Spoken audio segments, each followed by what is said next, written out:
Hi! Last week I made a video about the worst YouTube ad I've ever seen. It was really short and fun, so go watch that video if you haven't. Basically, there's this super cheesy ad promoting a series of children's books. It's called The Tuttle Twins, and the author is very libertarian and very religious. It really targets parents that are worried their children are being force-fed propaganda about communism and or socialism.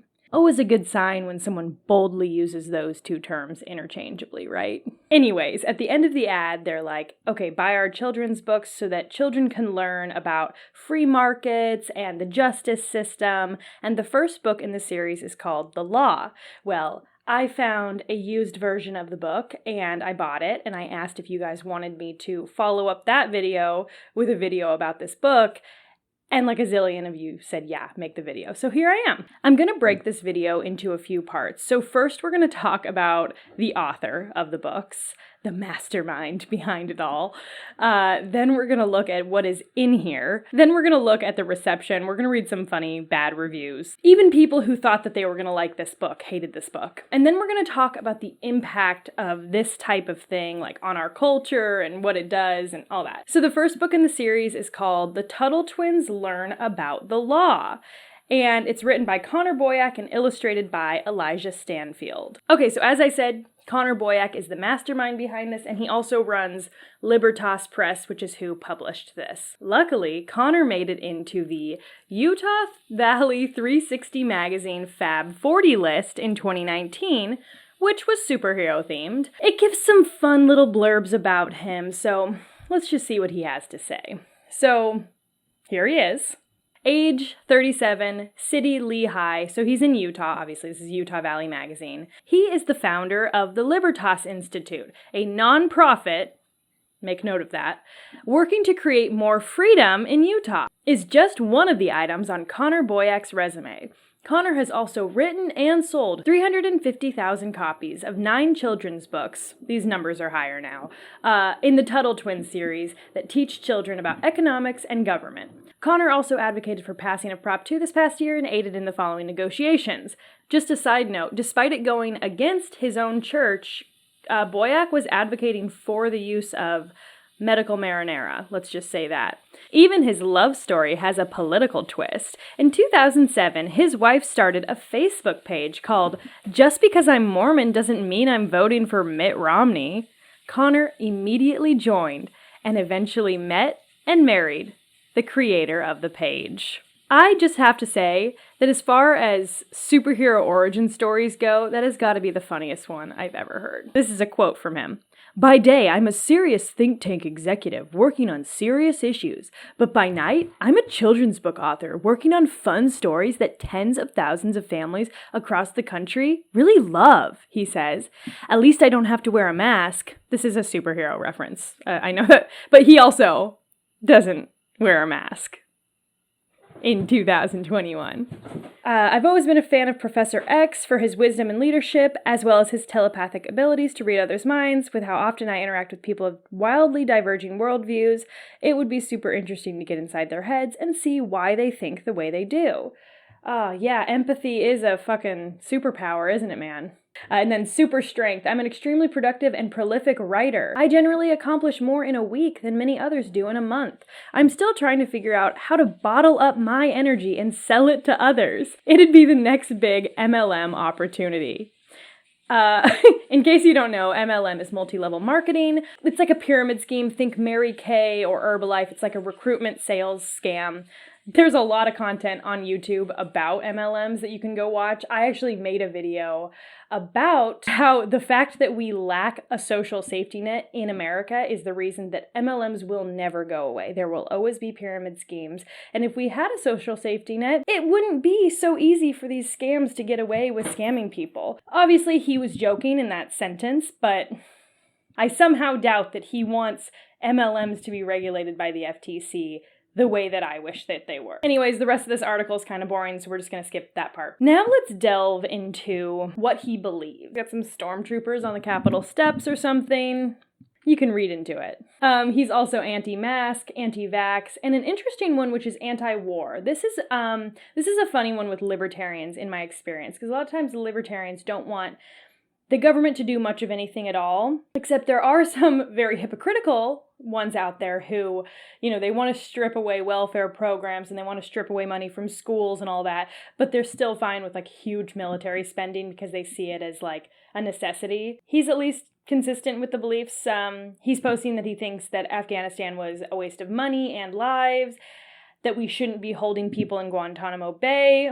I agree with those things, but it's probably for very different reasons. For the record, I see the police as a racist, patriarchal entity that serves to protect the private property of the wealthy. The police are notoriously bad at preventing crime. They're terrible at solving crimes.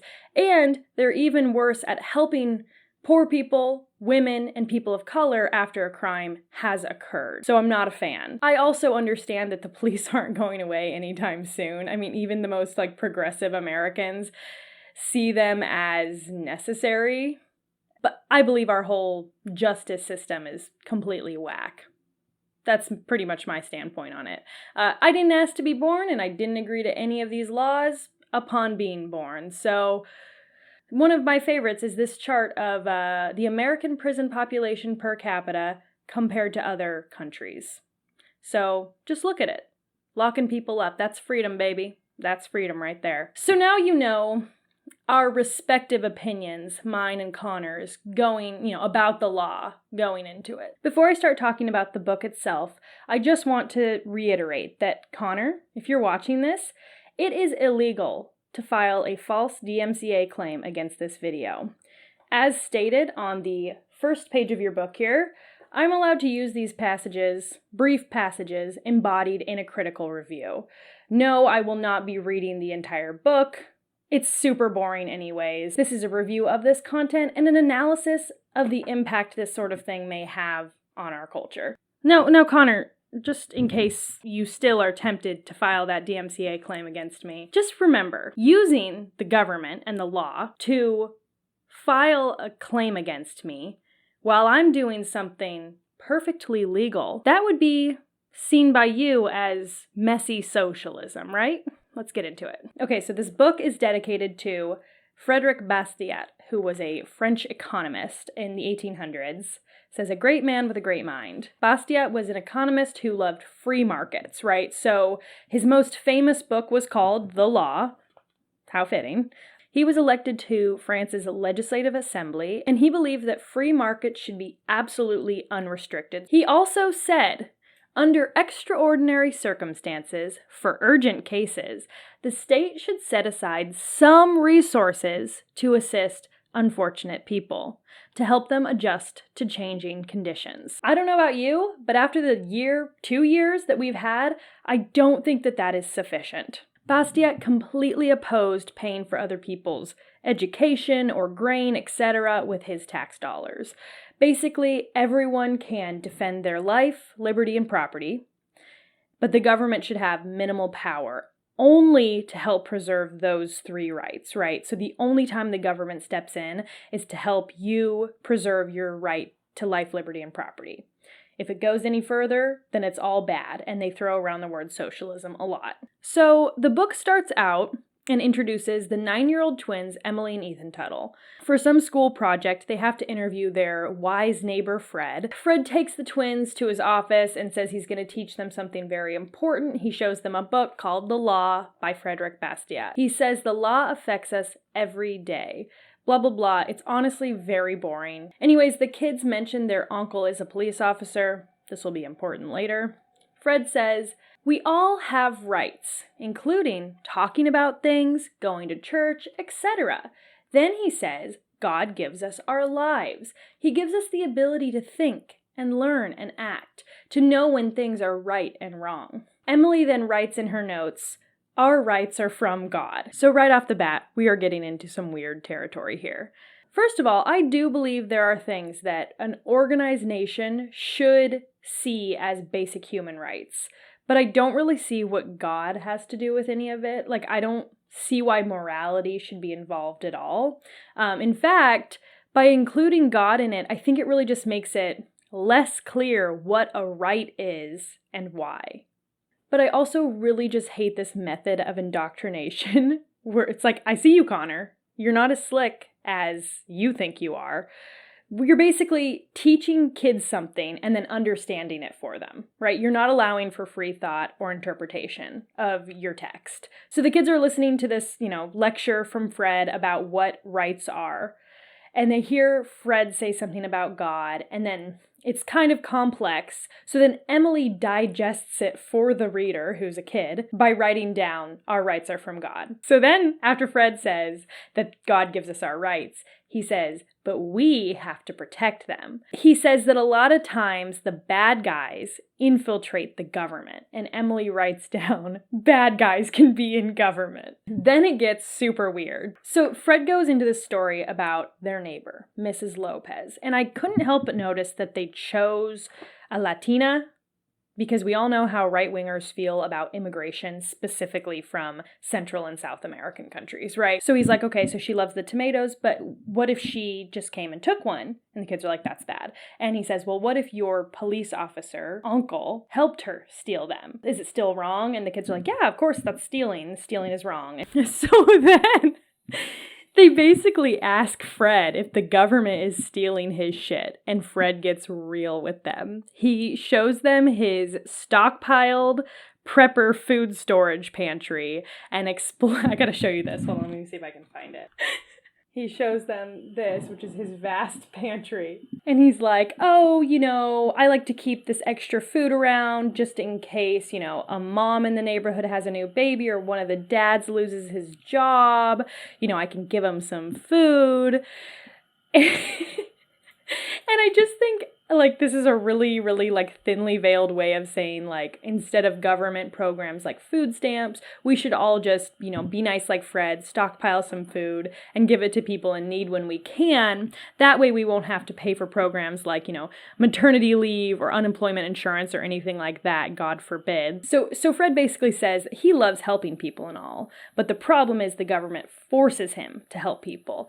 And the government takes his money or tomatoes or whatever the story is, but instead of giving it to poor people, the government steals his shit and keeps it for themselves, gives it to their little crony friends. But somehow he transitions from the government keeps all the money for themselves to poor people end up saying, I don't want to work, I'll just let the government give me tomatoes. I think it's funny that, somehow simultaneously the government is keeping all the money for themselves and giving it to all of these welfare leeches.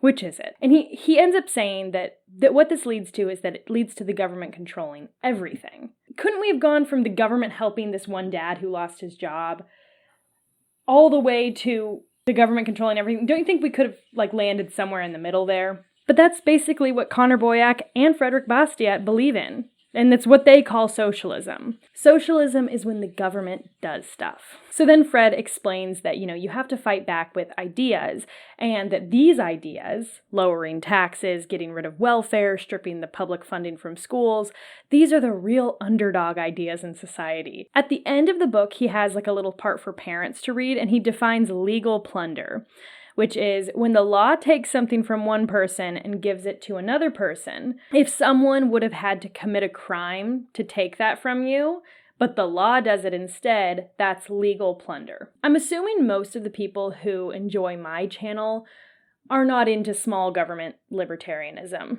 So I do want to look at some of the reviews of this book on Amazon. Not giving my kids a book that endorses God or church. Why is this book talking about church and God? It's supposed to be about the law, factual, not fantasy. Our rights are from God? There is just as much evidence that our rights are from Zeus. We're not going to be giving this book to our kids. Sadly disappointed. 271 people found this helpful. Feels like conservative brainwashing. I wasn't aware that this was going to be religious-based. It also taught principles like the government shouldn't force people to help each other. I'm not a fan. I'll be returning it to Amazon. Horrible, conservative-leaning, religious, anti-government conspiracy theorists in the making. If I could give these books no stars, I would. They took what should be very fact-based concepts and turned them into opinion-based brainwashing for children. I'm appalled these are being read to children. The text, some of the illustrations, if you'd like your children to have conservative-leaning, religious, anti-government, conspiracy theorist mindset, these could do the trick. Scary. I guess I'm just thankful they made them so boring. I will add that I rarely write reviews. I was just so appalled, had to say something. The title for this one is Why God? But I read it as Why God? Fails to account for true libertarian ideology and instead becomes a preaching pulpit for religious crap. When has God ever been economic or capitalistic? Aren't the 10 Commandments an imposition on my ability to get so much wealth that my neighbor covets my ass? I think it's funny that a lot of the people who bought these books, they really value skepticism and critical thinking. You know, that's what's gotten them to where they're at. I mean, they're super skeptical of the government, which is why they want very little government. That skeptical thought is, they believe should be used in other aspects of life too, especially religion.